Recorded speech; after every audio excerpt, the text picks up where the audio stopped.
forget you. Welcome to a new edition of the Neon Jazz interview series with lead vocalist and saxophonist Bryan Redman of the Kansas City jazz group, the Grand Marquis. We caught up with Bryan in mid-May 2020 to talk about this new world of no live jazz amidst the COVID-19 quarantine lockdown. This band has been around the Kansas City area since 1998 and are one of the hardest working bands in the region, playing over 100 shows a year. Over the years, they've played all over America and they've released 8 albums. They have great stories. Enjoy. It's always really been on my list to talk to you cats in the Grand Marquis. I've been doing this show since 2011. I've played you guys a few times on the show. So thank you very much for taking some time out to talk to me. Oh, you're welcome. It's great to be in demand, I guess. People paying attention to us after all these years. Totally. So talk to me a little bit about what's been going on with you during quarantine.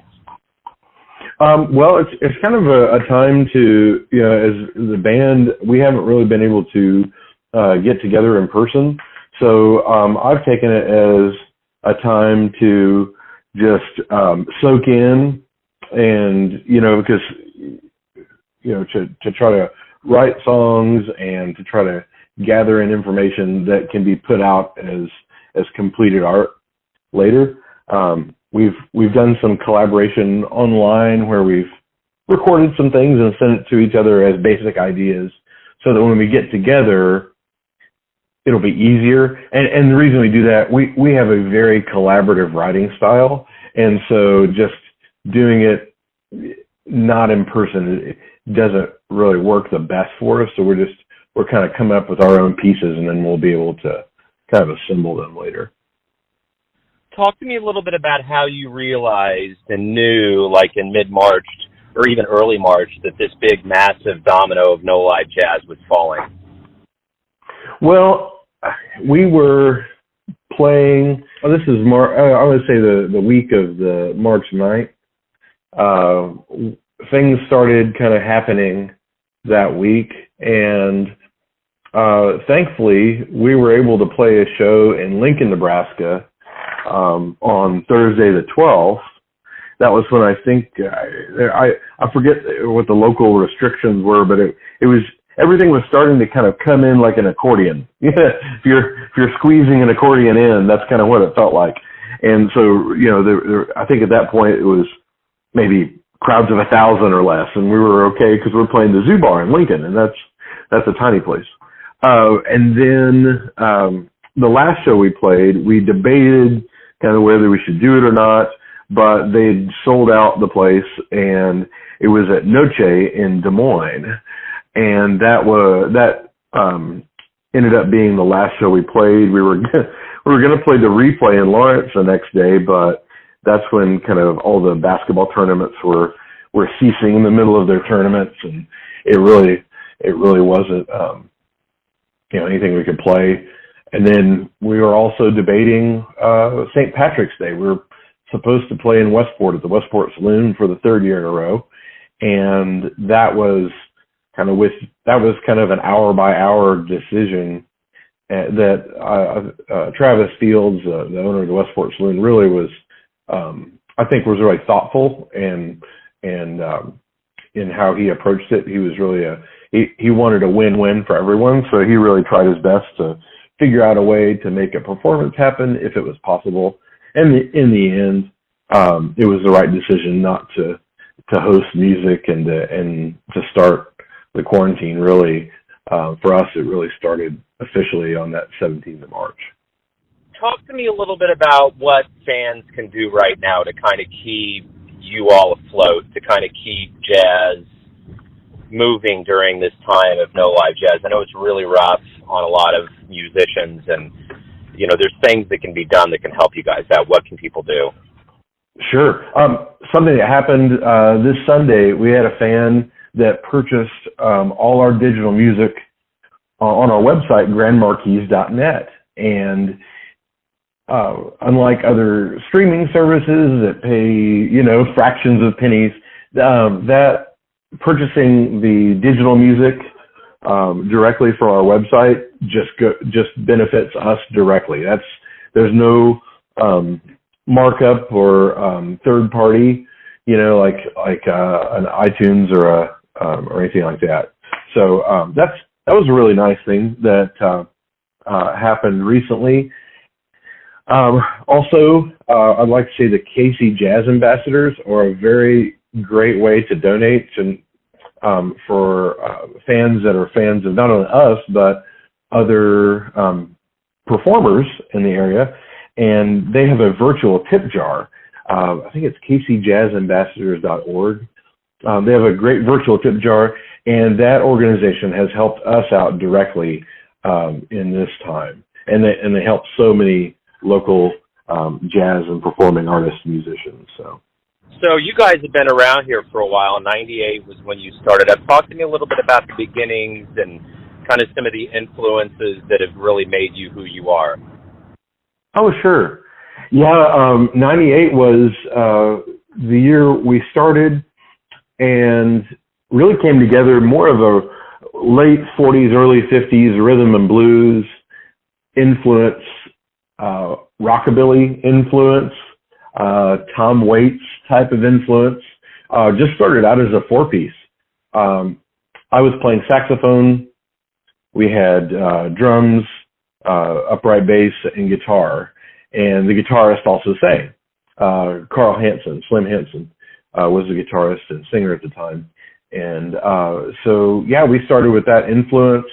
Listened to a lot of, right at the time the swing thing was going. So we found we could play our rhythm and blues music, and people could swing dance to it. So we played a lot of shows those first couple years, and we started writing our own music as well, and that was going to be a big focus of the band.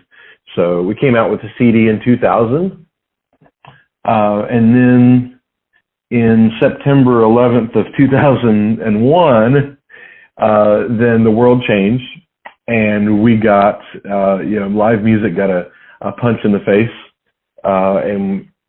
and when we were playing like 100 and almost 50 shows a year, that got scaled back really quickly, and we lost two of our regular weekly shows, and we had three of them. And then our third weekly show got, the budget was cut on it. So that was kind of tough, but we rebounded from that.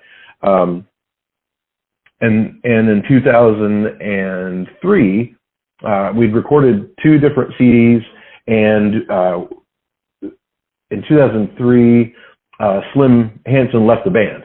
So the rest of us kind of wondering what to do, we decided collectively that I would sing, because I'd been co-writer in several of the songs and pretty much all our original material. And so I started fronting the band at that time, playing saxophone and singing. And at that time, we'd also added trumpet, so we were now a five-piece. And we'd also found another guitar player, transplant from France, Sammy Nicollier. So, and we'd added Ben Ruth on upright bass. He wasn't with us the first year, so it was a great lineup that we had from that transition. In 2004, we got the opportunity to go on a nationwide 30-city tour. Camel Cigarettes, you may remember, used to do a lot of promotions, giving away free cigarettes. Those days are gone. But they had us headline what was called the Roaring 2000s tour. And they had some burlesque dancers, and they had us. They also combined our kind of old school approach to music with some DJs, some club DJs, the kind that are, it's like, that kind of club DJ. So it was an interesting tour, and it really got us really tight, and that was a fun experience in 2004. So those are kind of, I consider that like the early years. Yeah, and the one thing you mentioned, and I was just thinking about 9/11 and going through tragedies and how they affect artists. What is it about the resiliency of this Kansas City Jazz? Honestly, mid-March, it was a renaissance and roaring in a way that I don't know that it's been like for a long, long time. What is it about the tenacity and the integrity of not only Kansas City, but the jazz musicians that are going to pull back out and get back to where we were before?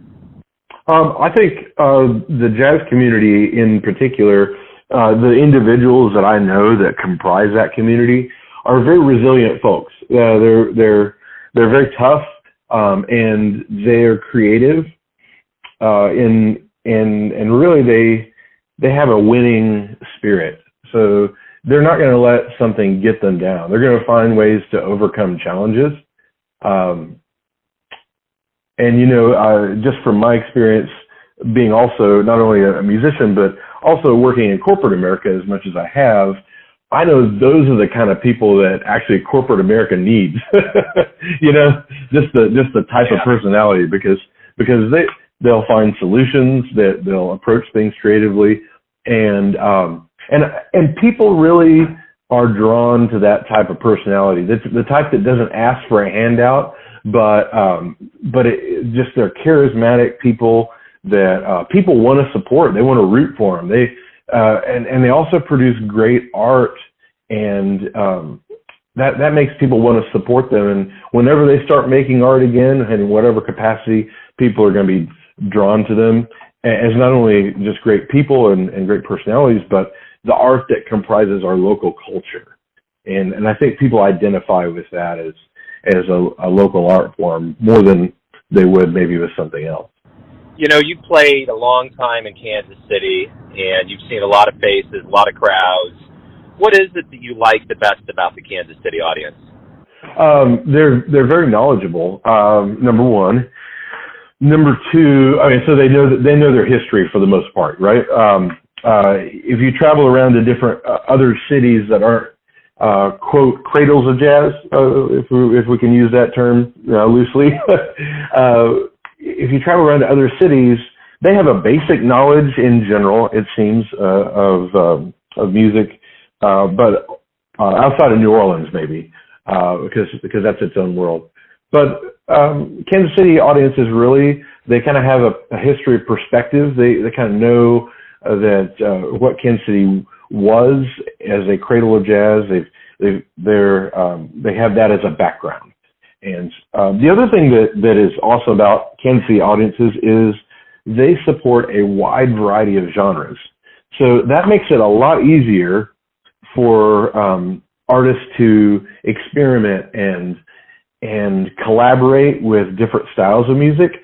I mean, most of the jazz musicians I know don't just play in a specific one genre. They are all over the place. They're in different bands, from country and western to rhythm and blues or soul or funk or big band. You know, they're doing singer-songwriter projects.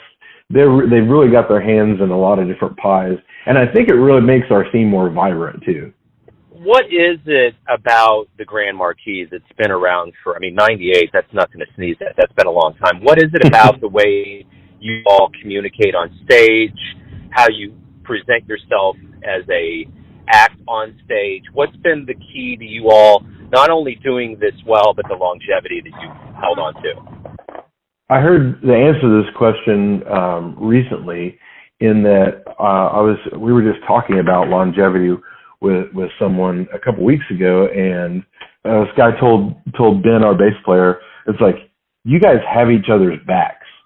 Like you in other words, we have always stuck together and been committed to the band as a project. I think that's something that's really rare. If you look at different organizations that you can be a part of, different teams you can be on, really having each other's back has created not only longevity, but we give each other the opportunity to create and do our own thing within the group.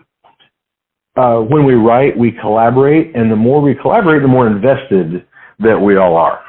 So if I'm trying to learn a new song, and somebody tells me exactly what lyrics to sing, or the melody, or the exact horn part, then I'm going to be less invested than if they say, well, I've got an idea for a chord progression, or I've got an idea for a melody. Can you write the words to this?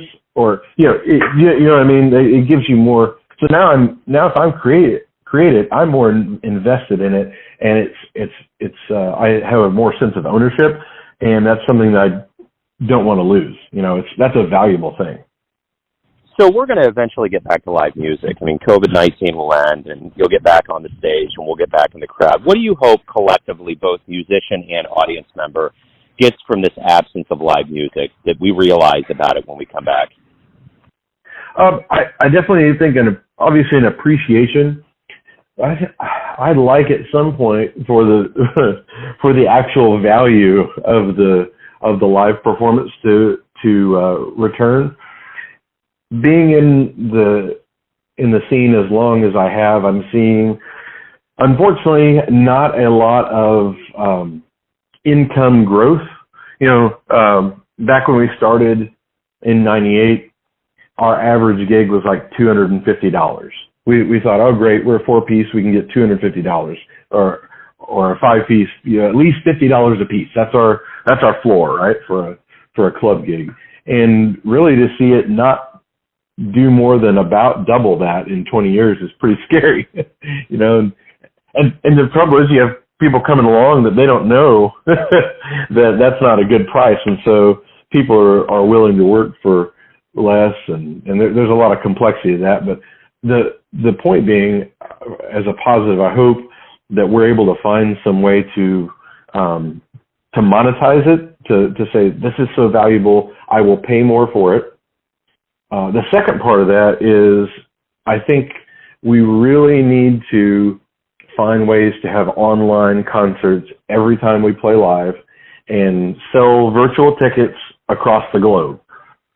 There's plenty of fans of our music that are going to be overseas, and if we can find a way to have fans in France or Poland or Springfield, Missouri, or wherever attend a Grand Marquis show at Knuckleheads, let's say, in Kansas City, and the artists to benefit primarily, I think that's going to be groundbreaking.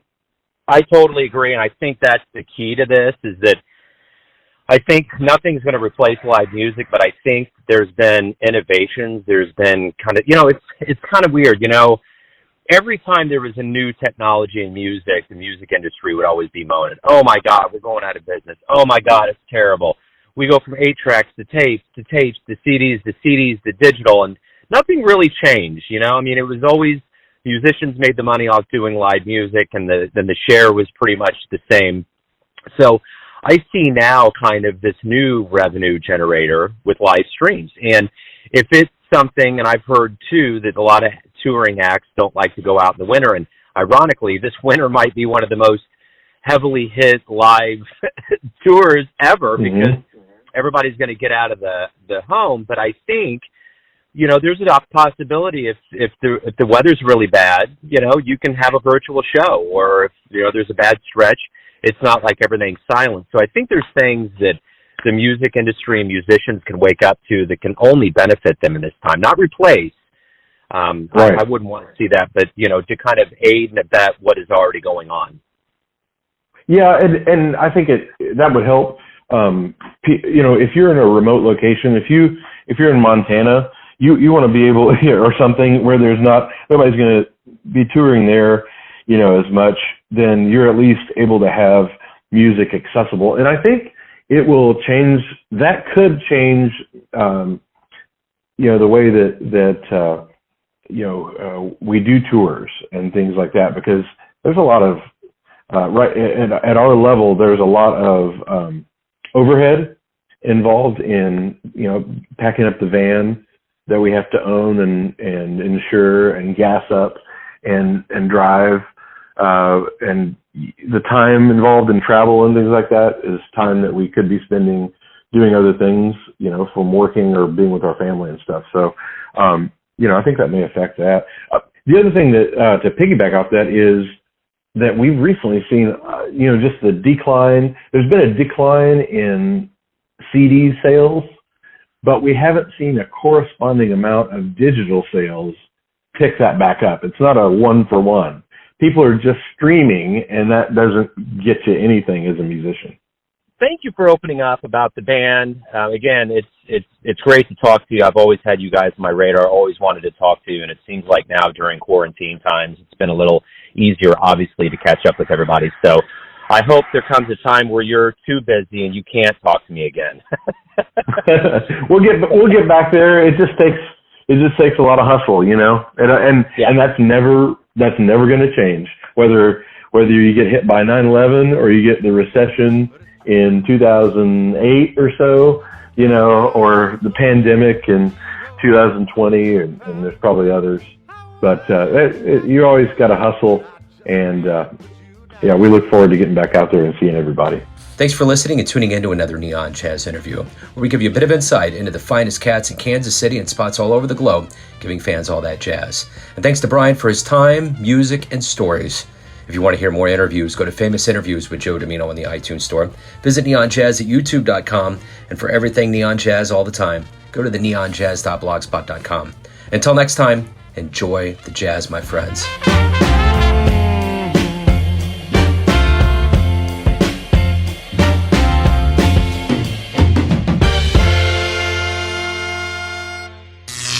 Neon Jazz.